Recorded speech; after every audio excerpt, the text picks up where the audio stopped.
ഇപ്പോൾ Iran, Israel, America സംഘർഷം കാരണം ഒരു പേര് നമ്മൾ വീണ്ടും വീണ്ടും കേൾക്കുന്നു: ഹോർമുസ് കടലിടുക്ക്, സ്ട്രേറ്റ് ഓഫ് ഹോർമസ്. ലോകത്തിലെ ഏറ്റവും പ്രധാനപ്പെട്ട എണ്ണ ഗതാഗത മാർഗങ്ങളിൽ ഒന്നാണിത്. ഇവിടെ എന്തെങ്കിലും സംഭവിച്ചാൽ ലോകമെമ്പാടും ഇന്ധനവിലയ്ക്ക് ആഘാതമുണ്ടാകും.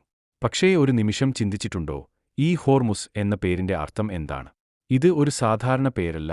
ആ പേര് ആയിരക്കണക്കിന് വർഷങ്ങൾക്ക് മുൻപ് പുരാതന പെർഷ്യയിലേക്കാണ് പോകുന്നത്. അന്ന് അവിടെ ഉണ്ടായിരുന്ന ഒരു മതമാണ് സൊറോആസ്ട്രിയനിസം. അവരുടെ പരം ദൈവം ആയിരുന്നു അഹുറമസ്ത, അഹുറ മാജഡ, സത്യം, പ്രകാശം, ശക്തി എന്നിവയുടെ പ്രതീകം. കാലക്രമേണ ഭാഷ മാറി. അഹുർ മസ്ത് ഹോർമസ്റ്റ്, ഹോർമുസ് ഹോർമസ് ആയി. ഇവിടെ തന്നെയാണ് കഥ കൂടുതൽ ഇൻട്രസ്റ്റിംഗ് ആകുന്നത്. പെർഷ്യൻ ഗൾഫിന് സമീപം ഒരു ശക്തമായ വ്യാപാര രാജ്യം ഈ പേര് സ്വീകരിച്ചു. ഹോർമുസ് രാജ്യം, കിങ്ഡം ഓഫ് ഹോർമസ്. എന്തിൻ? പവറും അധികാരവും ദൈവികമായ ഒരു ഇമേജും കാണിക്കാൻ. അവരാണ് ആ കാലത്ത് ഏറ്റവും പ്രധാനപ്പെട്ട വ്യാപാര മാർഗം നിയന്ത്രിച്ചത്.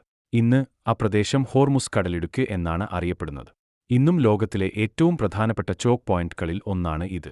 അതിനാൽ ഹോർമുസ് എന്നത് ഒരു സാധാരണ പേര് അല്ല. ഒരു ദൈവത്തിൽ നിന്ന് ഒരു രാജ്യത്തിലേക്ക്, ഇന്ന് ലോകശക്തിയിലേക്ക് എത്തിയ ഒരു പേര്.